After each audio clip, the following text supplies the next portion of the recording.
Sit right down and I'll show you where my dreams began.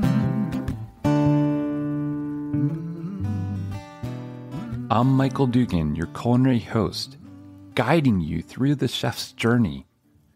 Join me at the chef's table, where you'll experience stories, secret sauces, signature dishes, and kitchen disasters.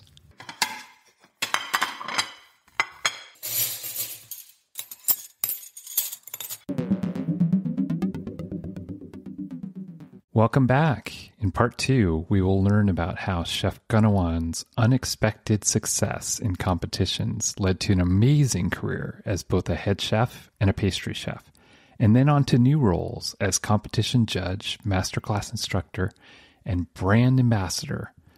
We'll also talk about some of his favorite chefs and signature creations.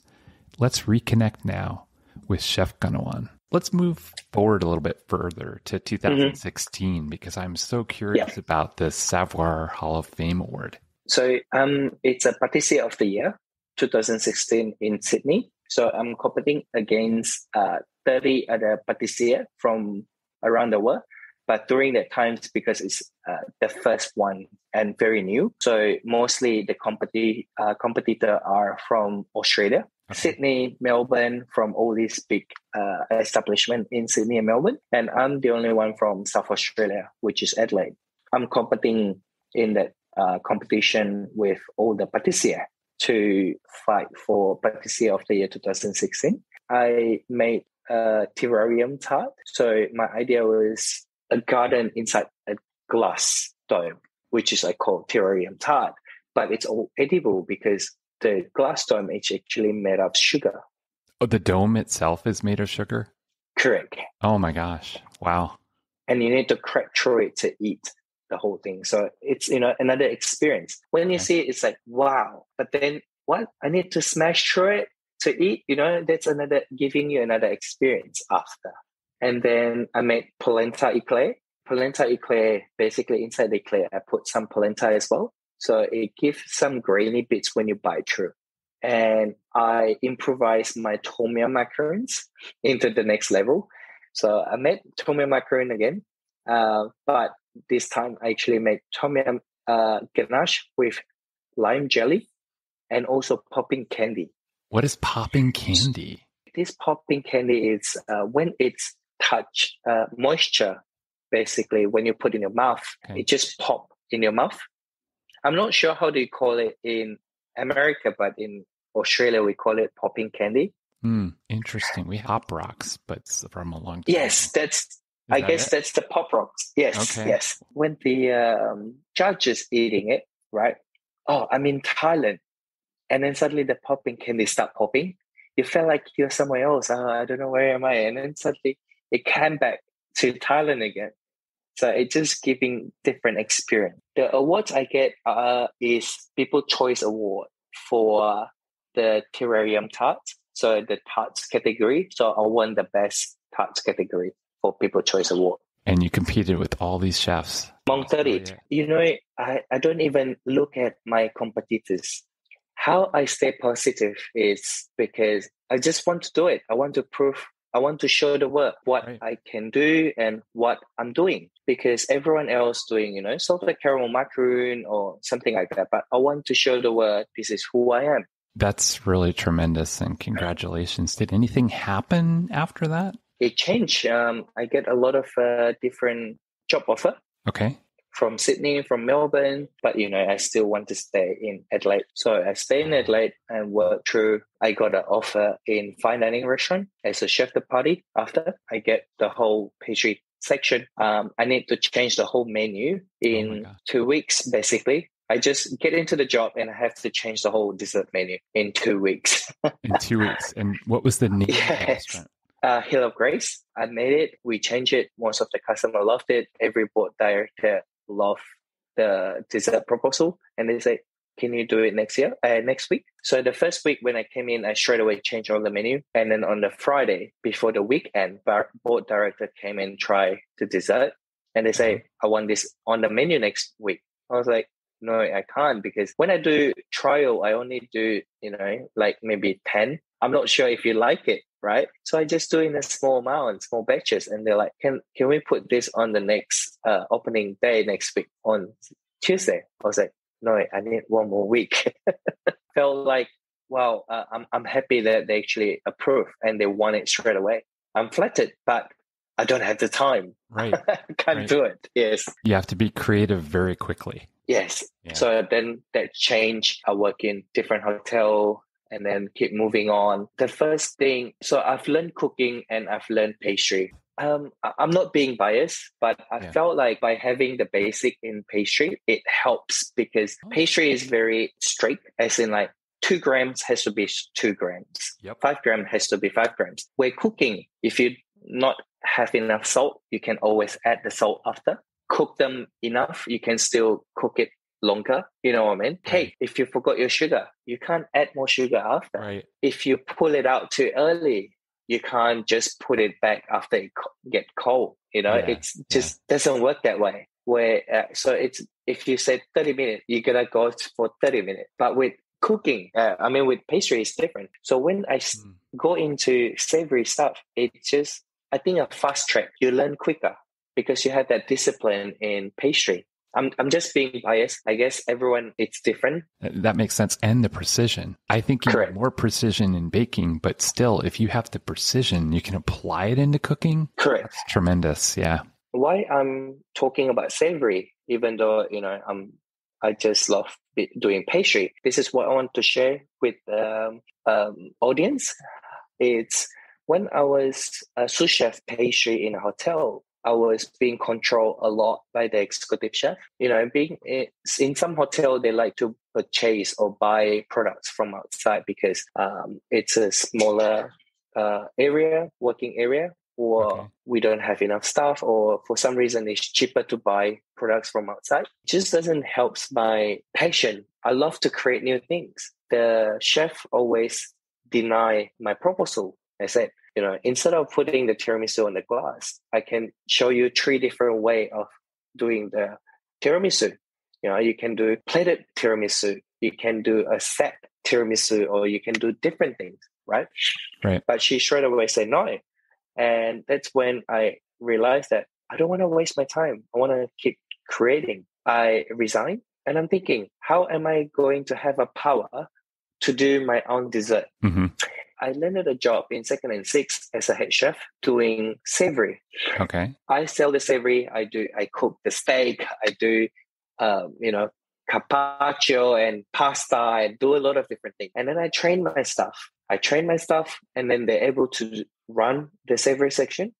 And then I move on to pastry, where I change my dessert every week. Oh my God. Every single week, I change new dessert. That's why you can see how I accumulate many contents on my Instagram, different dessert. Yeah. It's because I challenge myself. I change the dessert every week. That's the highlight of my career when I was in 2nd and 6th. I serve the dessert myself to the customer, giving them experience.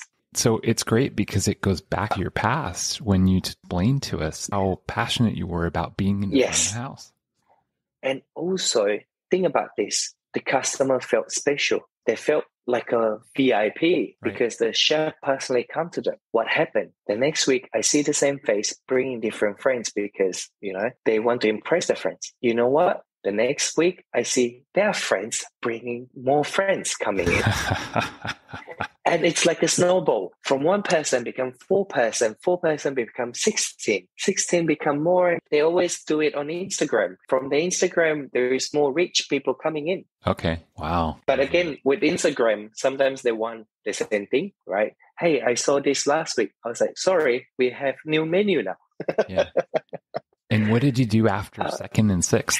Well, after 2nd and 6th, pandemic hit. Oh, yeah. So it changed a lot. While I was still in 2nd and 6th, I actually already go around different country to do master classes. And I'm a brand ambassador for Nestle Professional as well, chocolate ambassador. When I'm not working, I will do stuff for Nestle, like doing master classes or doing recipes for them. And then sometimes I was invited for a festival in Jakarta.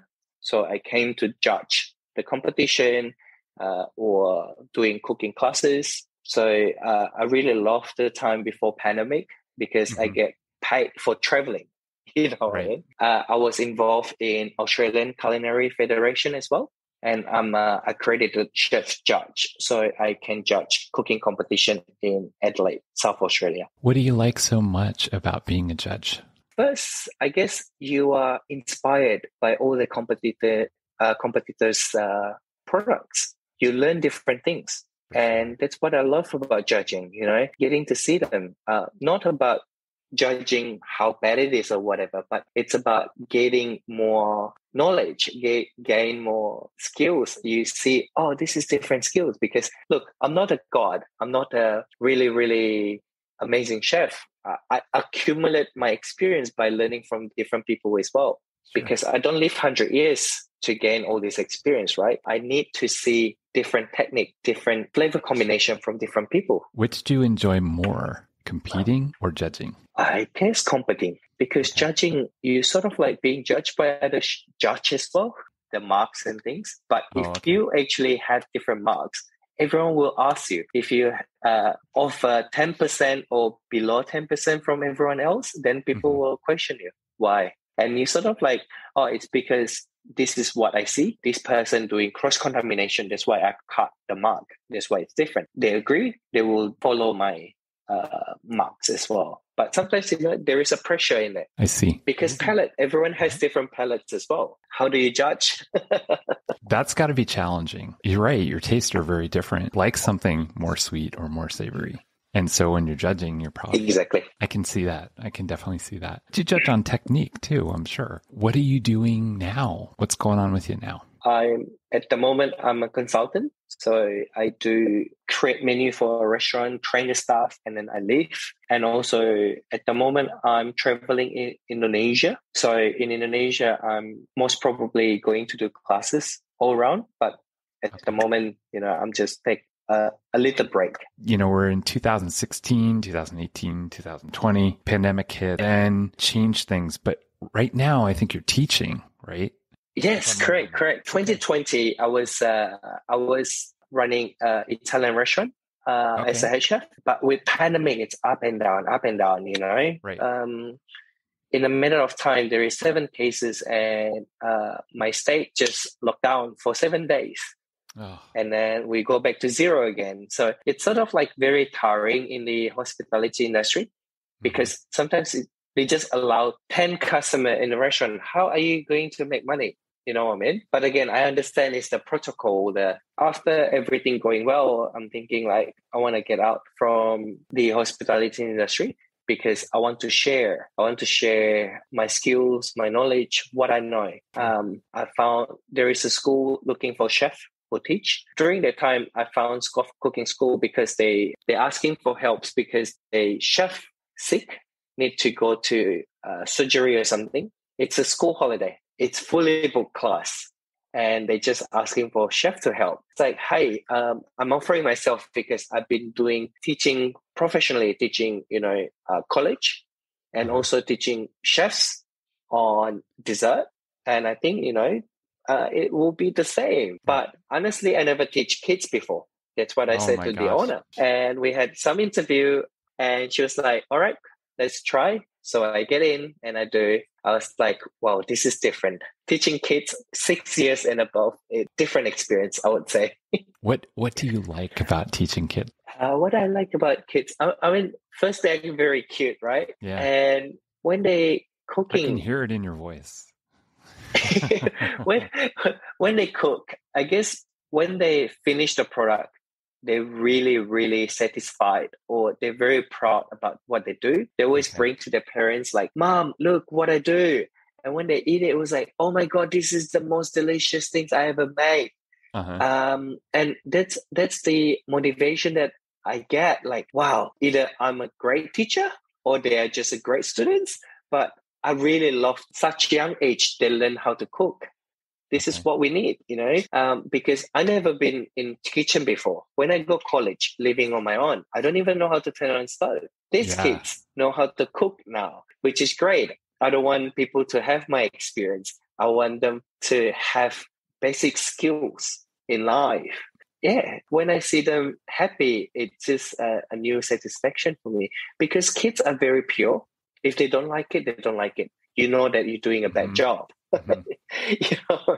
Also, I think you probably really have a lot of fun, and I think that they probably do things that that you wouldn't expect. I think that can be a different kind of challenge, but I think that also has some really special gifts. So we're going to move on to the final part, and I call it Let's Get Cooking. And it's not a test, I promise. But first of all, are there any chefs now that you follow? With this social media things, it just helps to get inspired easier. You know, like before, you're traveling, you try the restaurant yourself. Now with Instagram or Pinterest, you get to see people's work from pictures, from video. It helps. Then as a culinary student, I always being a big fan of Gordon Ramsay. I'm not saying that I a big fan because he swear a lot. No, but when he hosts a TV show, he has that charisma. Right. The way he talks, it brings your attention. And that's what I need being a teacher or being a mentor. I need people to having his charisma. You can share your knowledge and skills very easily because people pay attention on you. And that's what I love about him. And that's what, you know, I'm trying to learn having that charisma as well. Any other chefs you can think of? Well, I would say Simon Bryan in Australia. He is very humble. He always giving knowledge, not just me, but every student or every young chef in the industry. He will tell you about a lot of different things in cooking. And that's what inspired me a lot. You know, I want to be that kind of person for the young generation or those people who learn to be chefs. I want to give that to them too. That's why I really enjoy teaching. Oh, that's great. Now, you've traveled a little bit. You've been in Indonesia, Australia, probably a few other places in the world. Is there any special place in the world that you would go back to? We'll be back after a quick break. You don't know what to make for dinner again? You want to explore new cuisines but you don't have time? What if you have new inspirations and we provide you with the ingredients and recipes? We know you want to travel, learn new foods, explore the world, but life's responsibilities keep getting in your way. What if you can bring those experiences to your home neatly packed into a box? Ladybug Collective is a subscription service that finds real people from around the world to create beautifully curated assortments of recipes, ingredients, and cultural content. Not only do we include cultural ingredients, but also a set of detailed recipe cards with instructions on how to use them. Each box also has a QR code that when scanned takes you to tons more global exploration to immerse yourself in. Everything from film to lifestyle, art to history, it all can be found here. Live your life to the fullest. Subscribe now and don't miss out on the next cultural adventure. Ladybug Collective. Always exploring.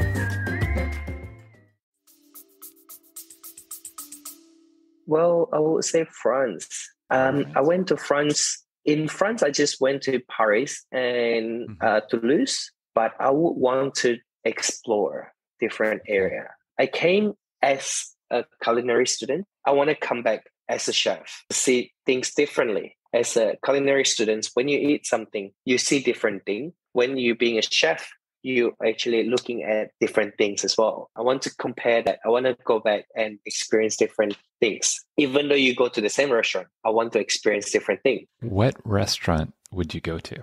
What restaurants? But I want to go to the patisserie. You know, being a pastry chef, I want to go to Pierre, La Durée, all this patisserie in France. So you know where you want to go. Yes. That's great. That's really great.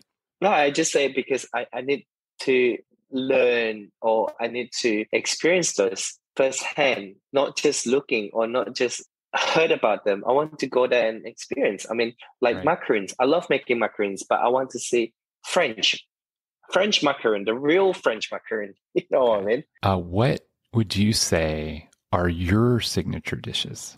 They can be sweet or savory. I always change. So it's really hard for me to say.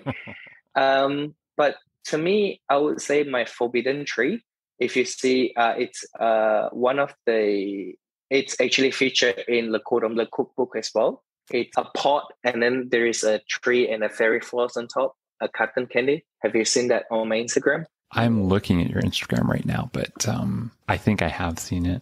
Pink color cotton candy. Many people know me for mee goreng macaron. Yes, so it's an instant noodle macaron, Okay. a ramen. So the shell actually made out of the noodle itself.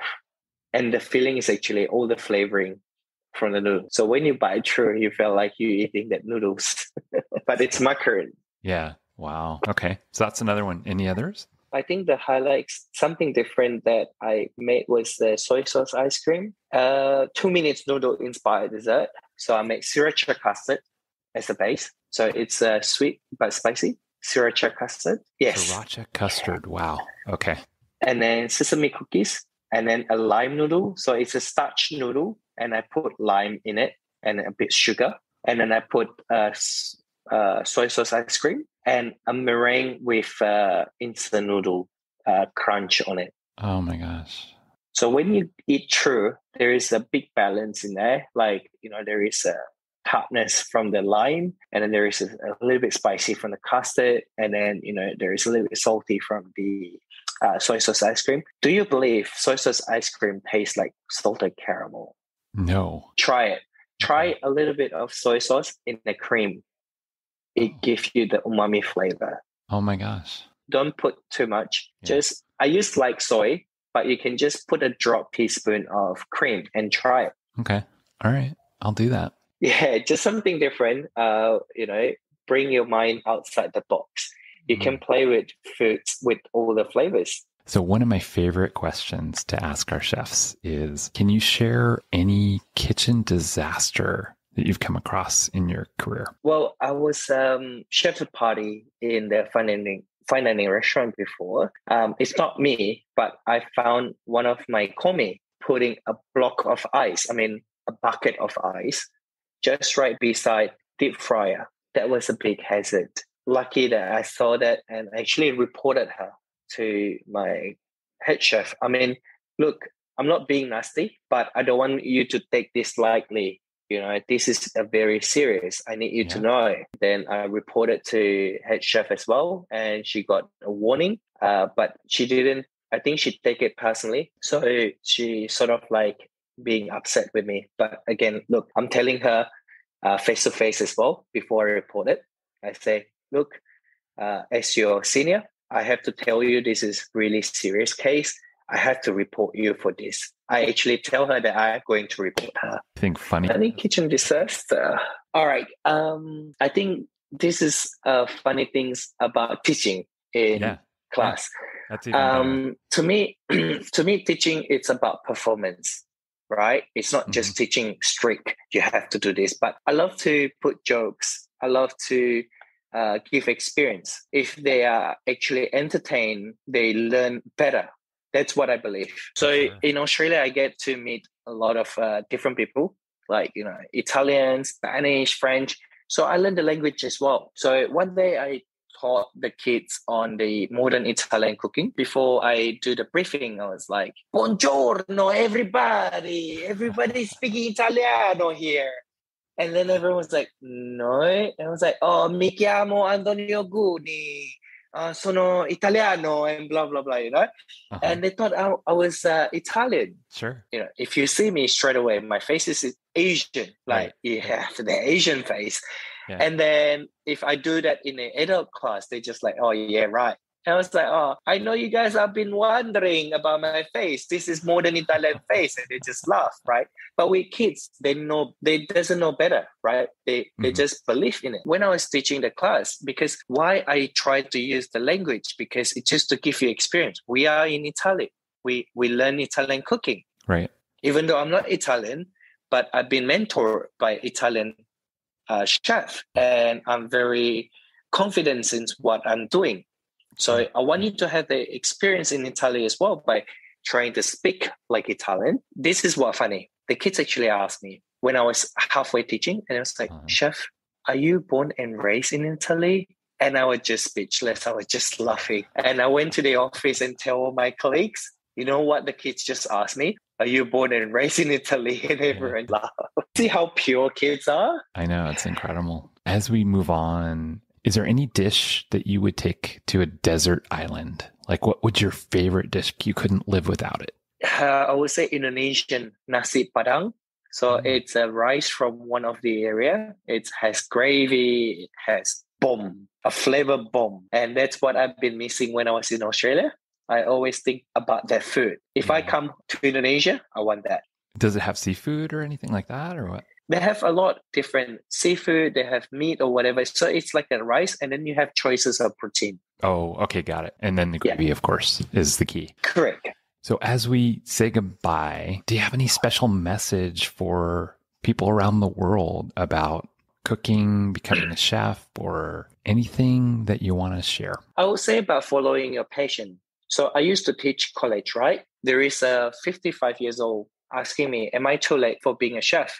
I say, there's nothing too late, right? There is no words of being too late. But the only words is that, do you want to waste 5 more years doing what you don't like? So I always tell them, follow your dreams. Do what you enjoy. I'm very lucky. I get paid to do something that I love.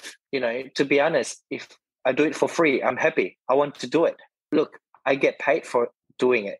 And it's really good advice. Most importantly, as we wrap up, how do people find you? I know they can find you on Instagram. You have a website. You want to just share a little bit about how they could connect with you? They can connect with me in Instagram or my YouTube or even my LinkedIn as well. And I'll have some of that information in our show notes. I'll also have Gunawan as a guest on our website where you can link to his social media as well. Gunawan, thank you so much for coming on the show.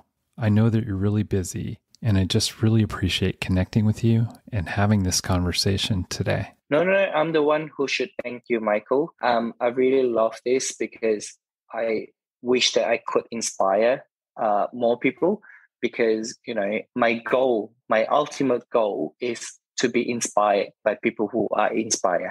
That's a really great goal. Thanks for joining us today. Follow us on Facebook. Find our website in the show notes. Subscribe on Spotify, iHeartRadio, or wherever you listen. Leave a comment with 5 stars and stay tuned for the next episode of Voice4Chefs.